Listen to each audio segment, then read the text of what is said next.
It is an honor to be here. You travel around. I've traveled around the world for years, and you hear a lot of people who talk it, but there are not so very many who walk it.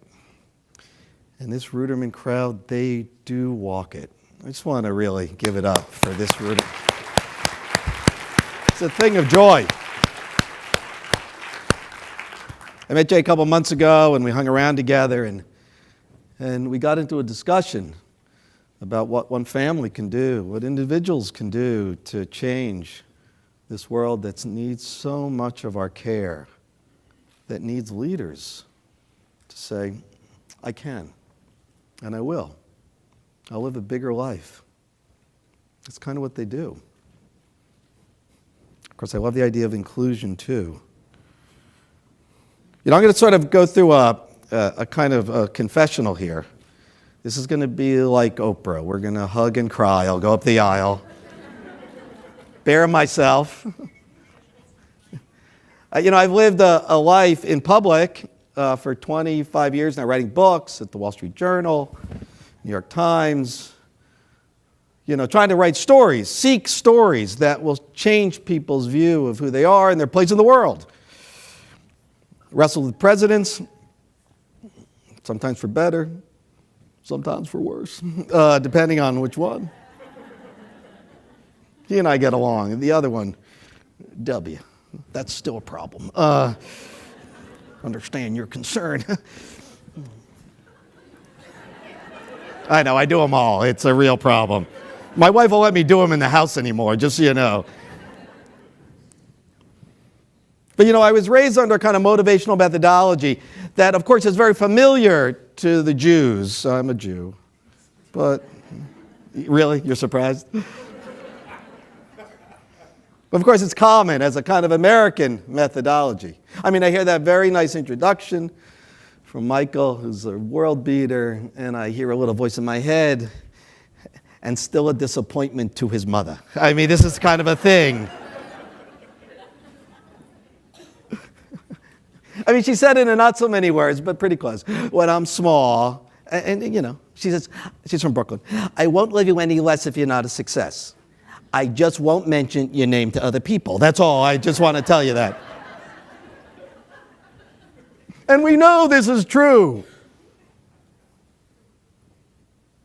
I love that woman. You need to know where I come from, so there's another guy, a sun and a moon. We each have one of them. She's the sun, the moon, my father, a guy who also offers me a message that gets me to this place, this piece of carpet right now.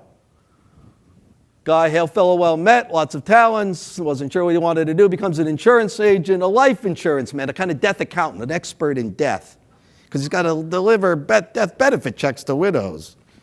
And they kind of talk to him at the kitchen table. And this is a very important skill, especially when he ends up at 45 in a hospital bed with a pad, writing a letter to his sons. I'm one of them. Of course, the letter starts, I hope you boys never read this letter, but I cannot ignore what the doctors have said. He writes about the values, Jewish values, human values. If you have the values from our home, if you carry them into the world, you'll have everything you need. Trust me. He says things that we so rarely say to our loved ones. Why? Or right, God knows. I'm so proud when I look at you two. I can't believe you're my sons. How could I get so lucky in this life? But at the end, he implores us. He says, one thing I'll ask of you. Please, says it twice. Do something worthwhile with your lives. Don't compromise there. And if you keep that a star, the center of your constellation, everything will work out, trust me. Just a paragraph before that, he says something sort of interesting. He says, and remember this, you boys don't owe me and your mother anything. You have given us more by being a presence in our life than we ever possibly could give to you. My mother disagrees with that almost on every level, really. You owe me big, both of you. Teenage boys by myself, I worked my fingers to the bone. Everything you are, you owe me. They're both right. So off I go, trying to please them both. My father in his letter given to us a week after his death, my mother pushing. She wanted me to be a lawyer. I said, I'm not sure about that. Your father wanted you to be a lawyer. I wasn't a reporter yet, but this was my first sourcing dilemma. Single source story.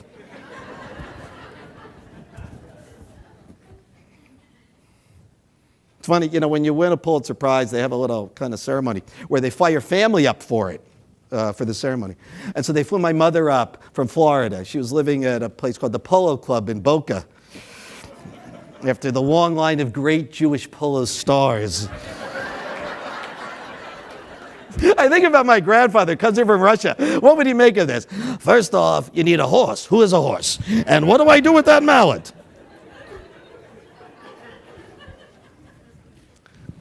So they fly her up, and it's a room full of august people. I can feel her tension. One-on-one, she can negotiate peace in Bosnia, but in a group, she's very tight. One point, they say to Mrs. Suskind, would you like to stand up and say something? She's across the table. I can't help her. She stands up. No one realizes it because she's only that tall, but she does stand. She looks left. She looks right. I suppose at this point, it's all right you didn't go to law school. That's all I have to say. She kills it. She kills it. So I'm off seeking all the things I'm taught to want. I was here in Boston. I was at the Wall Street Journal Boston Bureau. It's 1993. A lovely wife, Cornelia, a former journalist. 2 lovely boys, Walter 5, Owen 2.5. The perfect family. I don't use that word perfect anymore, though. But then I did. Got a job in Washington, the senior national affairs writer for the Wall Street Journal. Got a job you got to kill people to get it. And I killed 10 guys to get the job. Family men, good guys. They wanted it. She had the going away party in Boston. They got me one of those bridges from the Lionel train sets. You know those bridges? They burned a hole in the middle for the Ron Suskind Burned Bridges Society. I was tough on sources.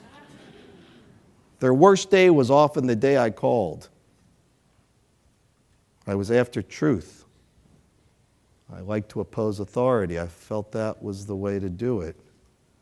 Then I get to Washington. Everything's fine. We're moving forward. You got the rented house in Georgetown. Walter's at a new school. We're unpacking boxes. And suddenly my wife says, something's wrong with Owen. I'm like, what do you mean? He's not talking. I mean, well, look at you. At 2.5 up here in Boston, Owen had the few hundred word, 2.5-year-old vocabulary. I love you. Let's get ice cream. Where are my Ninja Turtles? It's 1993. The turtles were huge. And in Washington, he's not saying anything. Then he's down to one word, juice. I said, this doesn't make any sense. Did he ingest something toxic? Did he bang his head when we weren't looking? I mean, people don't grow backwards. Then we saw a doctor who said, you need to see a specialist. And we saw a specialist. And she uses the word autism. What did we know? We knew Rain Man. That's what everyone knew. The movie came out in 1988. Public education. I'm saying, you're saying my kid is like Dustin Hoffman? That can't be. We immediately pushed that doctor away. We called her the Ice Queen. Why? Because we needed to distance ourselves. We see another doctor. Oddly, a guy I felt immediate kinship with, a Jewish guy about that tall. And he starts to treat us as much as Owen. So we won't run out of the room when we hear the A word.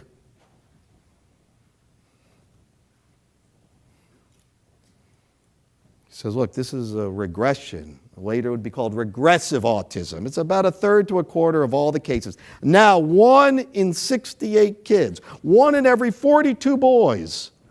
It's 5 to 1, boy to girl. And off we go.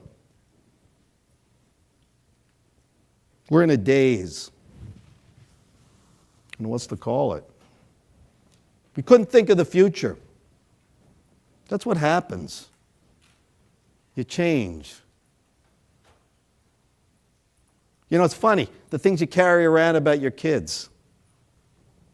You know, these notions, these ideals. You know what I saw them? When I'm sitting in the first special school that Owen goes to, 2 autistic spectrum kids, 1 Down syndrome kid, and 4 teachers. And we're observing the first day. So Cornelia and I get to sit, against the wall on the mat with our backs against the painted cinder blocks, watching.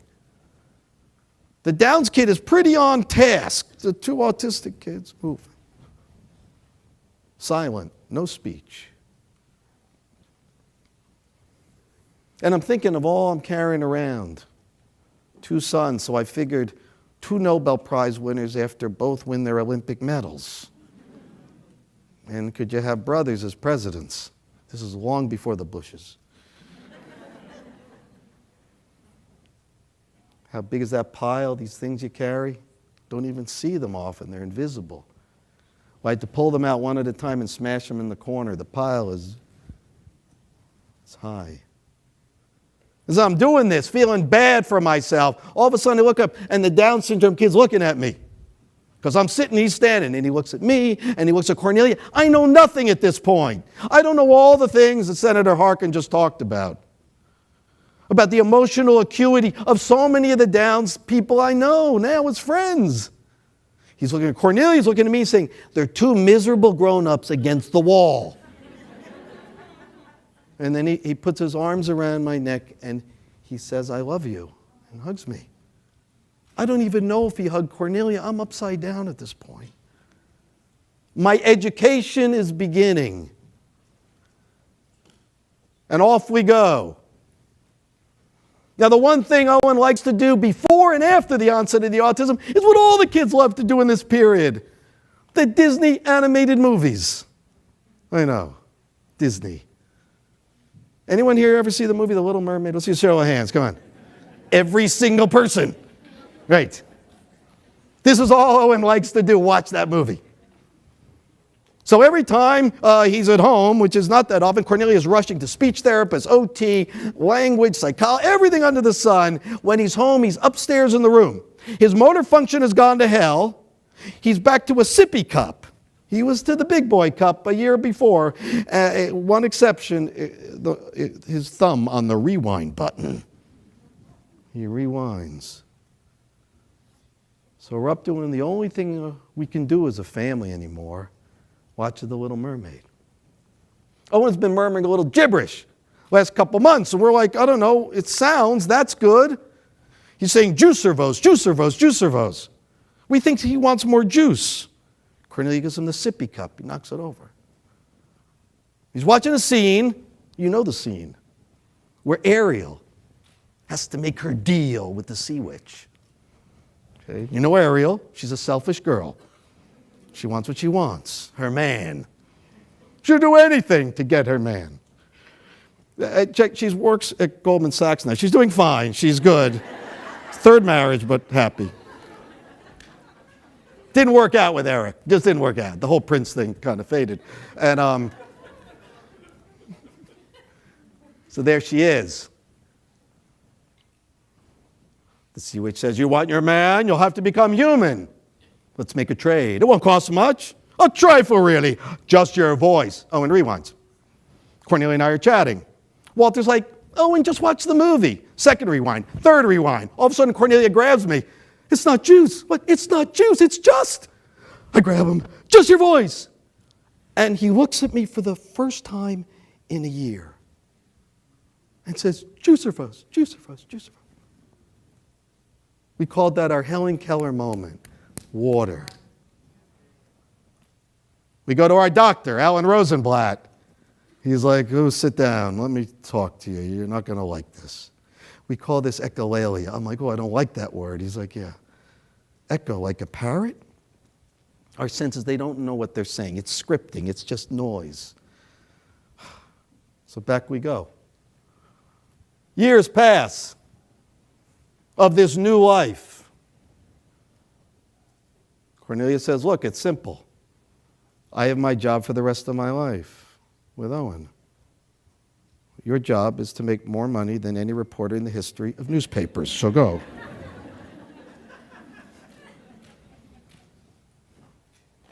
Owen is still murmuring gibberish, the lines from movies.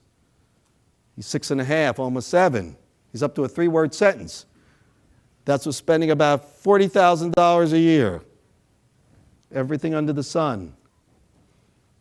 Now, you know the 3 characters, Cornelia, me, Owen. 4th character, important, the brother. We have any siblings in the room? Come on, let's see a show of hands. Some siblings. Boom, boom, oh, a lot. Let's hear it for the siblings. You know, this is a crucial role. Crucial. They're often the only person there for the whole life journey. We're going to fade. We're going to vanish. The only person who lives in the neurotypical land of normal, whatever the devil that means, that this person knows. We have a sibling, Walter, 2 years older. Ever since he sees what's up with Owen, he's like, I'm good. I don't need anything. I'm good. Just see ya. First day of school, first grade. Cornelia, Walter, and Owen driving in the car. Walter says, stop the car. 6 blocks from the school. New school. I can get out here. I'm good. Bye. Cornelia said, what are you doing? They know you have parents. This isn't Dickens. I'm good. See ya. Bye. A story grows. Stories. Stories. We become our stories. We tell ourselves stories to make our way in the world, to understand our place. It's what humans do. We had a story about Walter, the Jewish Marine. Hits the beach, feels guilty, goes back. But other than that, he can do anything. He will not ask for help. Second part of the story, and he'll never leave his little brother behind. 2 things. So all of a sudden, Walter's at his 9th birthday. Owen is 6.5, mostly silent. Kids leave. Walter gets a little emotional. Gets emotional on one day of the year, his birthday. Of course. We don't even notice it. Doesn't fit our story. Owen walks into the kitchen. So we bring in the cups and the plates, what's left of the cake. He's standing there with a funny look in his face, like something's bubbling up. Looks at me, looks at Cornelia, back, forth. Walter doesn't want to grow up like Mowgli or Peter Pan. And off he goes. First sentence.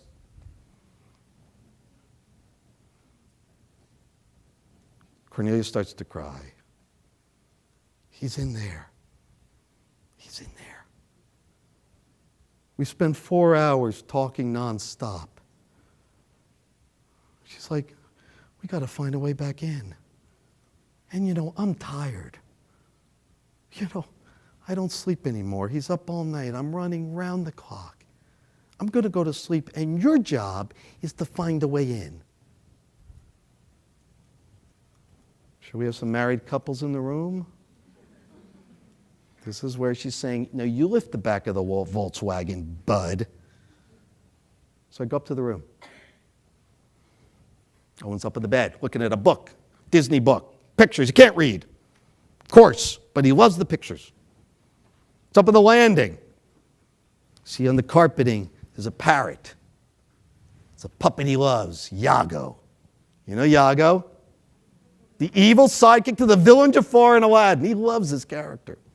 I mean, we have every piece of crap Disney sells. We took out a second mortgage for Disney crap. That was the line. Go to the bank. We need a mortgage for crap. Would you give us a mortgage?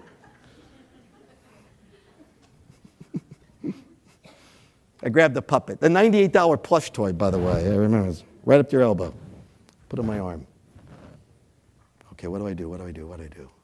I crawl across the rug, quiet as a mouse. I don't want anyone to look at me. It's not that big a threat. He doesn't look at me that much anyway. I get to the edge of the bed. I throw the bedspread over my head. I push the puppet up through the bedspread. Now they're nose to beak. And I say in Yago's voice, now Yago is Gilbert Gottfried.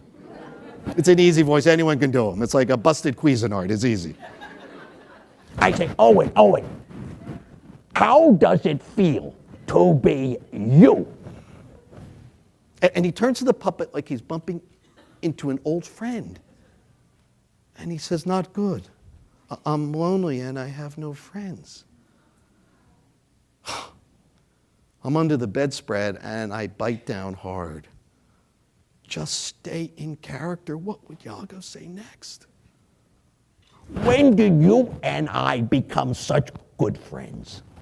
When I watched Aladdin, you made me laugh. And we start to talk, Owen and Yago. And after 2 minutes of this extraordinary moment, I hear him clearing his throat. Now, he's only 6.5, so it's up here. And then he says, I love the way your foul little mind works. That's Jafar. I throw out the bedspread. We're speaking in Disney dialogue. At this point, the Suskind house goes into insanity. I wake Cornelia up. He memorized all the movies. There's 50 of them in Snow White in 1937. I mean, it's a lot of movies. At sound alone. If you throw him a line, he'll throw you back the next line.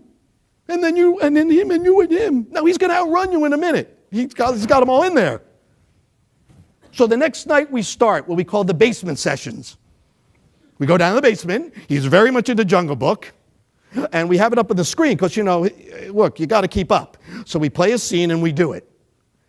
And he recites the lines perfectly. Now, does he know what they mean? Is it just sound? Well, about the 7th scene in, I'm Baloo, okay?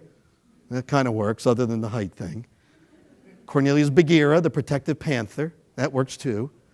Walter, his brother's King Louie. Tell me the secret of man's red fire, man cub. And of course, Owen is Mowgli. And I say as Baloo, you know you'd make one great bear. That's the line.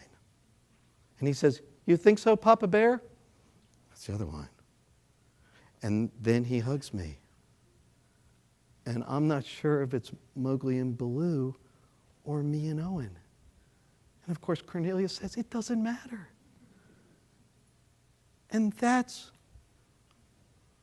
when our lives become a kind of lovely craziness.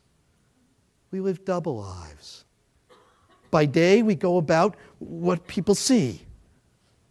Walter rides his bike to school in snowstorms because he doesn't need anything. Cornelia drives Owen to every therapist literally in the Washington area. I interview presidents. And I'm increasingly impatient with what they're telling me, mind you. And at night in the basement, we meditate on the emergence of the hero. Owen learns to read by reading credits, of course. He creates over the years, he gets his language back little by little, year by year, creates an emotional language, invents one, using hundreds of hours of Disney dialogue. Eventually, he grows into the fullness he is now. He's 24 years old. It's just what Tom Harkin is talking about. What do I learn? Back when my mother said to me, you can do anything you set your mind to. Whew. That's a heavy burden. And I expect you to be the president by the time you're 30. I said, Mom, the Constitution says 35. Don't give me excuses. Actually, it was interesting because she said, Constitution, schmonstitution. Now, to put a schmon in front of, very creative. Now, suddenly, I don't know what that means. Because for so many years, I didn't think Owen was capable. I believed what I'd heard. Don't expect much. And then he taught me otherwise, all of us. And now I live in a world where I'm being taught all the time. All the time. We are at a moment of opportunity. Everyone in this room who gets it. That's why you're here. You hear the word disability, and everyone says, maybe we should be using disadvantage. Maybe we should be using differently abled. You know, because part of the debate is we want them to get all the supports they need as people with disabilities. But we want people to see what we know more and more is true. For every deficit, every struggle, there is somewhere a compensatory strength. Just like Frank, Tom's brother. You see Stevie Wonder and Ray Charles, you're like, of course. Doesn't even dawn on you to question it. You know, nowadays, I'm living a crazy life because we exposed ourselves with this book last year. For years, I've been telling sources, tell me everything. Trust truth. A lot of them said, no one trusts truth anymore. Trust message. No, trust truth. Then we turn the lights on ourselves. You know, it works. For 20 years, I'm searching the world for left behind people. In Afghanistan, in Pakistan, in inner city America. The most dramatically left behind person I knew is living in the bedroom. Discarded, uneducable, expect nothing. And I learned against my will. So now, last year I speak in front of the General Assembly of the UN, for goodness sake. NIH, Congress. What's everybody say?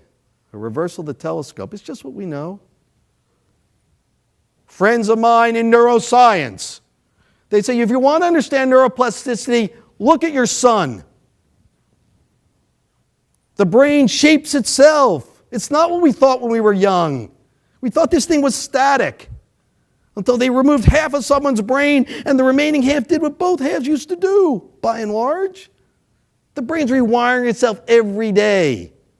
Probably rewired this morning at breakfast, depending on what you ate. That's lovely.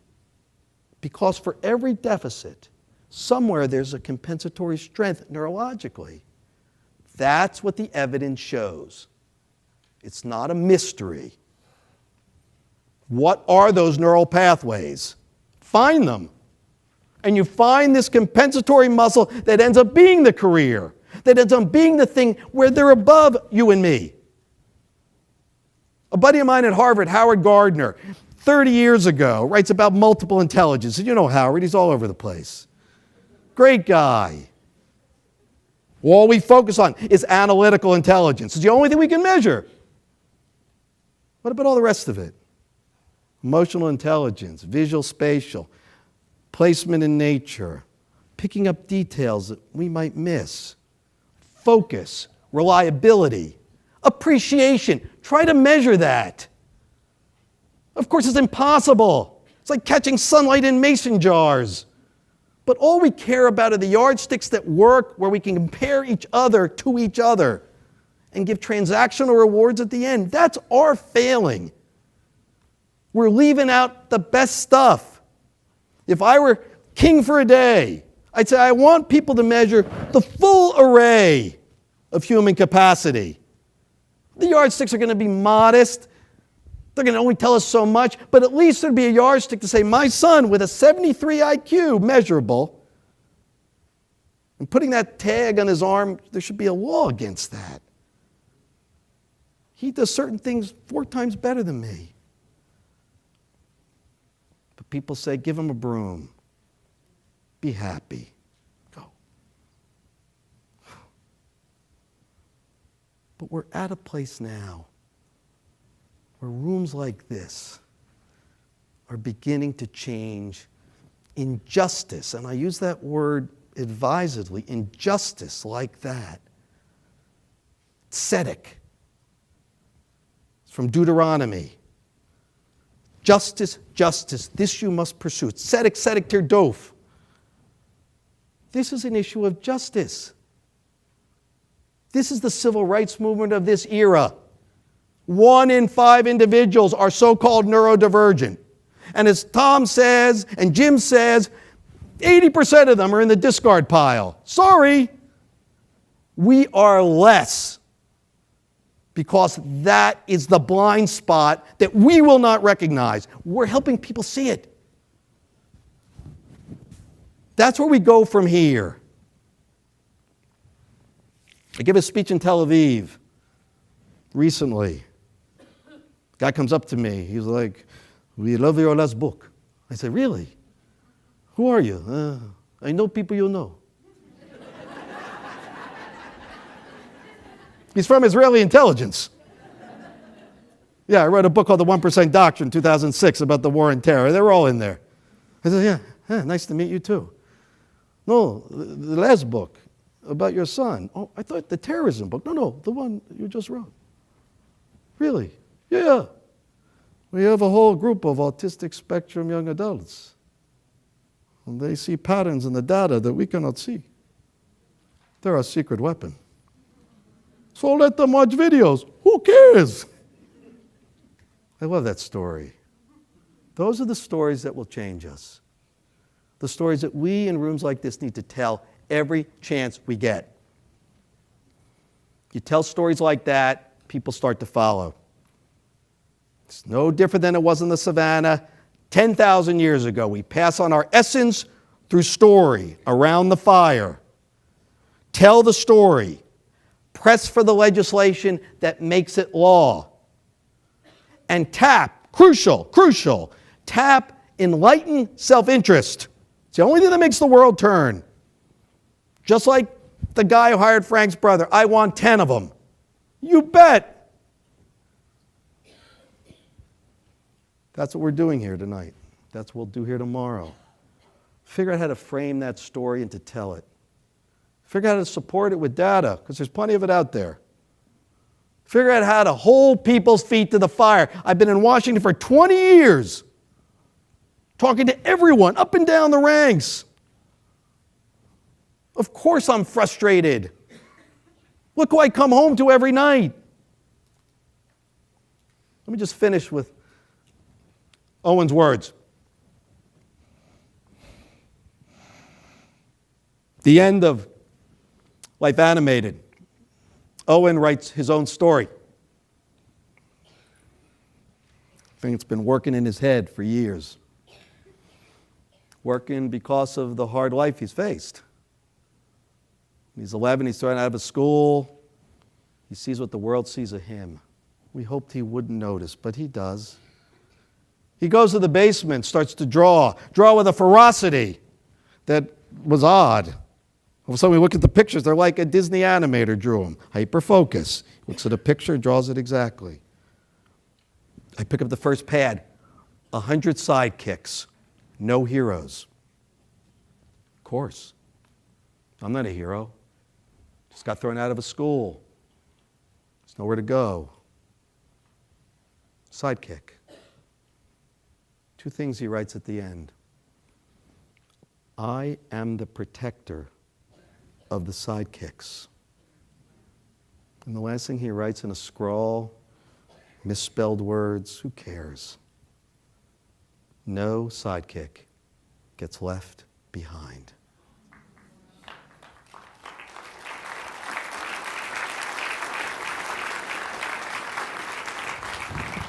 And we just finished by telling you the story he writes, working in his head for 10 years before he tells us. It's a boy. He says a boy like other boys. With a mom and a dad and a brother and friends. And a storm comes up from the horizon, a terrible storm. The boy is terrified and runs from the house in the rain and the wind and gets lost. Crosses a bridge that collapses behind him. He ends up in a forest, the land of the lost sidekicks. I say, why are they lost? Well, a sidekick's job is to help the hero fulfill his destiny. And their heroes have already fulfilled their destiny. They have no purpose, so they're lost. They tell stories of adventures past. work together as a team, try to find the qualities of the hero in each of them. But they're always sidekicks. Always sidekicks, helping others fulfill their destiny.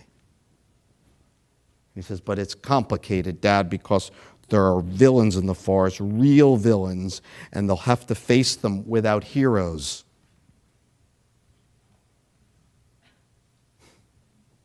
How do they do that? Well, they look for the qualities of the heroes in each other. I love that story. What does it tell us? Someone says you don't get redrawn in this life. Not really. We're all really sidekicks at our best when we help others fulfill their destiny. And on that morning, as Owen will tell you, on that morning when you find that inner hero to help others fulfill their destiny, well, that's a good day. It means heroism is a choice every morning. We are the people who know that. Let us be strong together to pull that arc of the moral universe towards justice. It's for us to do. So today I wish you strength toward Tikkun Olam. And together we will make change. Thank you.